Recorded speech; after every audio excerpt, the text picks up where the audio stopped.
Baik, kita akan mulai kuliah kita ya, kuliah eh, mekanika dasar ya, atau saya tuliskan saja mekanika ya. Nah, sederhananya mekanika itu adalah eh, sub dalam fisika yang membahas tentang gerakan benda-benda fisis ya, mulai dari skala yang paling kecil ya, mikroskopik, sampai skala makro, skala yang besar ya, atau yang tampak di sekitar kita ya. Jadi dia membahas gerakan benda-benda fisis. Nah, yang untuk benda-benda bersifat makro, kita biasa mengenalnya dengan mekanika klasik ya, classical mechanics. Mekanika klasik. Nah, untuk benda-benda yang mikro itu biasa kita kenal dengan mekanika kuantum ya. Mekanika kuantum. Nah, ini akan kalian bahas di kuliah-kuliah selanjutnya ya. Nah, kita akan fokusnya ke mekanika klasik ya. Kita akan fokus ke mekanika klasik. Jadi kita eh, apa membahas tentang gerak benda-benda fisis yang sifatnya makroskopik atau yang bisa kita lihat, kita bisa amati di sekitar kita ya, atau yang tampak di kehidupan kita sehari-hari ya. Misalkan gerak mobil, gerak bola misalkan ya. Nah, dalam mekanika klasik itu ada dua tinjauan yang biasa kita gunakan ya. Kita gunakan dua formulasi untuk menjelaskan gerak benda-benda tersebut ya. Formulasi yang pertama itu kita kenal dengan formulasi Newtonian ya. Yang kedua itu biasa kita kenal dengan formulasi Lagrangian. Lagrangian atau formulasi Hamiltonian ya. Jadi ini dengan menggunakan gerak yang kita tinjau tadi itu kita eh, tinjau dengan formulasi metode Newton. Ini kemudian yang kedua dengan metode Lagrange atau Hamiltonian ya. Ini muncul belakangan ya. Gerak yang ditinjau sama, fenomena yang diamati sama, tapi metode yang digunakan untuk menjelaskan fenomena tersebut itu dengan menggunakan metode yang berbeda. Tetapi nanti hasil yang kita dapatkan itu hasil yang sama ya. Nah, formulasi Newtonian ini yang biasa sudah kita gunakan di fisika dasar atau di fisika SMA ya, dengan menggunakan formulasi Newtonian. Nah, ini yang akan menjadi bahasan kita di mekanika dasar ya, di mekanika dasar selama 1 semester. Sedangkan untuk yang ini formulasi Lagrangian ini akan dibahas di mekanika lanjutan ya di semester depan. Jadi menggunakan dia di sini nanti akan dipelajari formulasi Lagrangian dengan basic kalkulus variasi. Nah, kalkulus variasi itu nanti akan kalian dapatkan di Fisika Matematika 2 ya. Kemudian ini itu cukup toolsnya atau alat matematis yang digunakan itu cukup di Fisika Matematika 1 ya.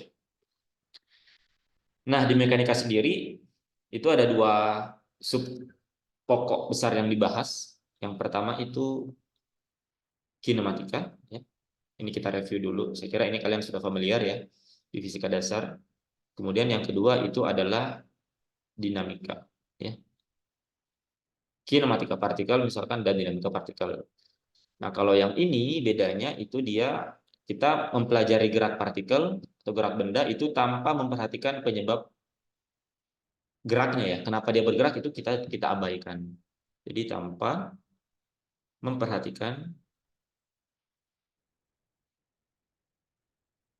penyebab geraknya. Penyebab. Jadi misalkan ada mobil yang bergerak, kita tinjau bagaimana geraknya, bagaimana kecepatannya dan apa aspek yang ada di dalamnya. Itu kita tidak perlu tahu kenapa dia bisa bergerak. Ya. Nah, yang dinamika, nah itu kita memperhatikan penyebab geraknya. Ya, kita memperhatikan kenapa dia bergerak. Nah, disinilah diperkenalkan konsep konsep gaya. Nah, kita akan bahas dulu. Yang pertama itu adalah kinematika.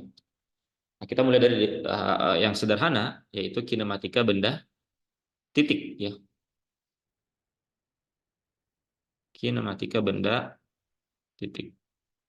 Apa maksudnya?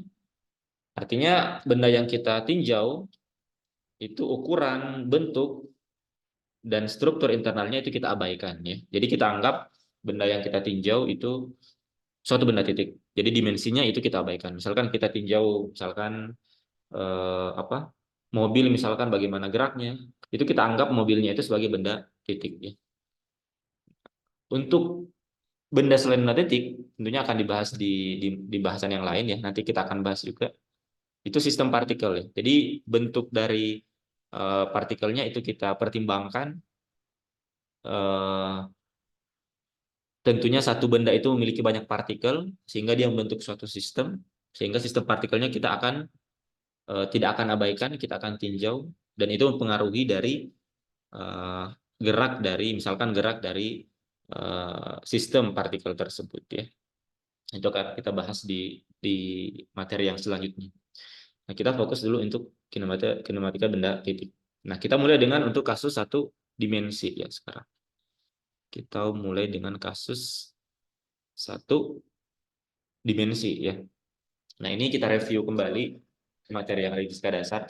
Tentunya kita untuk kasus satu dimensi, misalkan kita meninjau suatu benda titik ya, di mana posisinya itu kita bisa ketahui tiap waktu ya. Nah, kita bisa biasa tuliskan posisi benda titik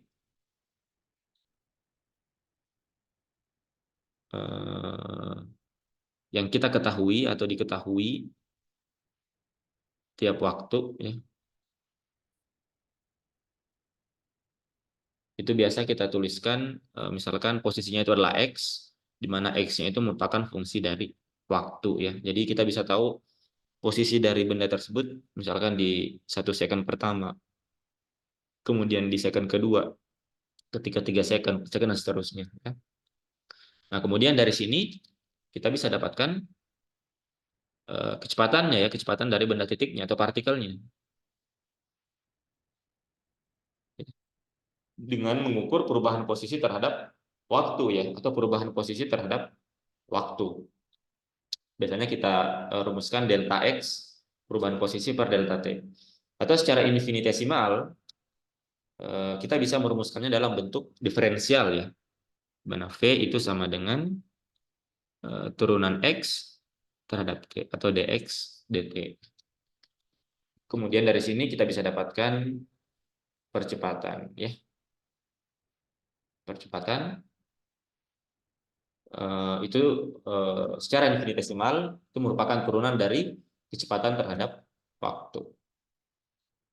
Sorry, dv per dt. dv per dt. Nah, ini untuk gerak benda titik dalam kasus satu dimensi ya.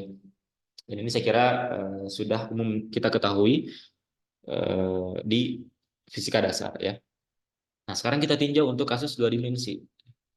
Bagaimana untuk kasus 2 dimensi? Nah, untuk gerak benda titik di kasus 2 dimensi atau pada suatu bidang ya, bidang 2 dimensi. Nah, kita menggunakan yang biasa disebut sebagai koordinat ya. Kita bisa merepresentasikan gerak partikel tersebut dalam sistem koordinat ya. Nah, ada 2 sistem koordinat yang biasa kita gunakan. Yang pertama itu adalah Cartesian. Kemudian yang kedua adalah koordinat polar ya. Nah, keduanya ini saling berhubungan ya.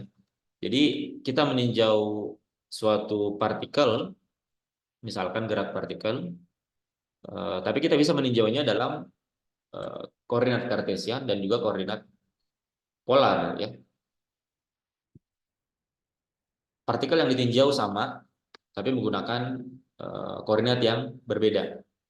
Tapi koordinat tersebut, yaitu koordinat Cartesian dan polar, itu dia setara. Artinya kita bisa menyatakan kita bisa melakukan kita sebut transformasi dari koordinat kartesian ke koordinat polar dan begitu juga sebaliknya ya. Nah, kita akan tinjau nanti bagaimana gerak partikel tersebut dengan menggunakan dua buah koordinat ini ya. Oke, karena waktunya tinggal semenit lagi, jadi kita break dulu. Kita akan lanjutkan 10 menit lagi di link yang sama ya.